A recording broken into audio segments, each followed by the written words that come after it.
Ballot বাক্স, অন্যান্য material plus CCTV ক্যামেরার ফুটেজ। আমরা আশা করব যে এই সিসিটিভি ক্যামেরার ফুটেজ আদালতে উপস্থাপিত হলে প্রকৃত রহস্যটি এখানেই দেখা যাবে যে কি করে এজেন্টদের স্বাক্ষর ছাড়া রেজাল্ট গণনা করা হলো।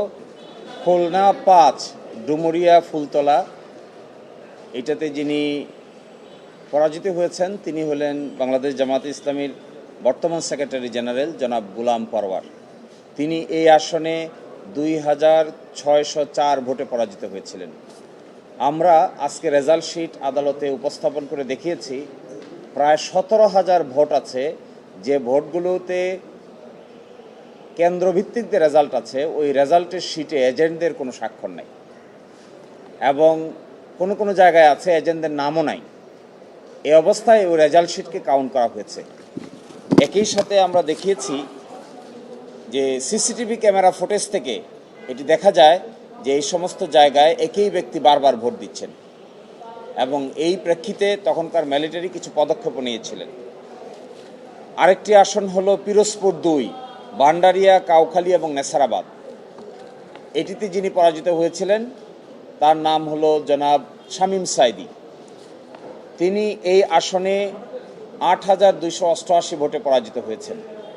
এখানেও দেখা যাচ্ছে প্রায় 22টি কেন্দ্রে যেখানে রেজাল্ট প্রকাশিত হয়েছে ওই রেজাল্ট শিটে যারা এজেন্ট ছিলেন তাদের কোনো স্বাক্ষর খুঁজে পাওয়া যায়নি। আরেকটি আসন বরগুনা 2, বেতাগী, বামনা এবং পাথরঘাটা। এতে প্রার্থী ছিলেন ডাক্তার সুলতান আহমেদ। তিনি 5,292 ভোটে 392 ভোটে পরাজিত হয়েছেন। এখানে প্রায় আমরা দেখিয়েছি প্রায় 37,000 ভোট এই সমস্ত জায়গায় কেন্দ্র দখল এবং কেন্দ্র থেকে যে রেজাল্ট এসেছে সেই রেজাল্টে এজেন্টদের কোনো সই স্বাক্ষর পাওয়া যায় না। এই সমস্ত গ্রাউন্ডকে কেন্দ্র করে এই 3টি মামলায় আজকে আদেশ দিয়েছেন আগামী 16/6/2026 সালে পরবর্তী নোটিশ ফেরত আসবে, স্পেশাল মেসেঞ্জারের মাধ্যমে ফেরত নোটিশ যাবে। একই সাথে একটা ব্যতিক্রম আদেশ দিয়েছেন ওই কেন্দ্রগুলো সিসিটিভি ফুটেজকেও সংরক্ষণ করার আদেশ দিয়েছেন এবং ব্যালট বাক্স, অন্যান্য ম্যাটেরিয়াল প্লাস সিসিটিভি ক্যামেরার ফুটেজ।